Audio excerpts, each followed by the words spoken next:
There's a certain silence that speaks louder than words. When someone you care about suddenly goes quiet, no calls, no messages, no replies. It feels like being trapped between anger and confusion. You start wondering, are they done with me? Are they testing me? Should I break the silence? But what if that silence isn't punishment? What if it's power?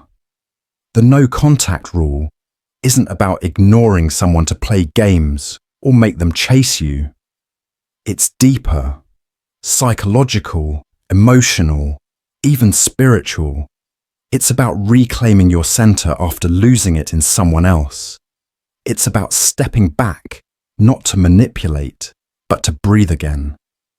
You see, when you're constantly in contact, texting, checking, calling, you feed an invisible loop of dependency. Every seen message, every delayed reply triggers emotional reactions that cloud your judgment. Your peace starts depending on their attention, and when that attention fades, so does your calm. The Stoics understood this long before the term no contact even existed. They taught that peace is destroyed when you let external things, like another person's actions, control your emotions. Marcus Aurelius wrote, "You have power over your mind, not outside events. Realize this, and you will find strength." That's the foundation of no contact, shifting your power back where it belongs. It's not about freezing someone out. It's about unfreezing yourself from emotional dependence. When you go silent, it's not just them you're cutting off. It's the constant noise of anxiety, the overthinking, the emotional roller coaster. You're telling your mind, I choose clarity over chaos. And that's where psychology steps in. When you remove your presence, the other person suddenly loses what they took for granted. Your attention, your energy, your availability. The human brain, wired for patterns, begins to crave what once felt constant. Silence becomes a mirror reflecting their behavior back at them. At first, they might feel relief, then curiosity, then discomfort, and finally, realization. Because silence creates space for reflection, and in that space, people see the truth of what they had and what they've lost. But for this to work, your silence must be rooted in strength, not pain. There's a big difference between staying silent because you're waiting for a reaction and staying silent because you've already found your peace. One is control, the other is growth. If you break no contact too soon, it's like pulling a flower before it blooms. You never see what that silence could have become. But when you hold the line, when you focus on healing, rebuilding, and rediscovering your self-worth, something shifts. You no longer wait for them to text. You stop checking your phone every hour. You start living again. And that's when the real magic happens. Because the moment you stop chasing is the moment you start attracting. At first, silence feels uncomfortable for both people. You might think the other person isn't affected, that they're perfectly fine without you. But the truth is, the human mind reacts to absence more strongly than presence. We tend to notice what's missing only after it's gone. When contact stops, the brain enters confusion mode. It asks, what happened? Why did the familiar pattern break? This is where the first stage begins. Curiosity. At this stage, the person might scroll through your social media, think about you randomly, or even test the waters with a small message. But don't mistake curiosity for care. It's often just their mind trying to restore what feels familiar. If you respond too quickly, you confirm that nothing's changed. The power dynamic resets and you're back to square one. The second stage is discomfort. As your silence continues, the realization sets in that your absence isn't temporary. They begin to notice the emotional space you once filled, the good mornings, the conversations, the emotional support. This is when overthinking begins on their side. They start replaying the past, wondering where they went wrong. Then comes the third stage, reflection. This is the phase where silence begins to do its real work. In the absence of contact, there's nowhere to project blame. Without constant communication, they're left alone with their thoughts. Reflection is uncomfortable, but it's also transformative.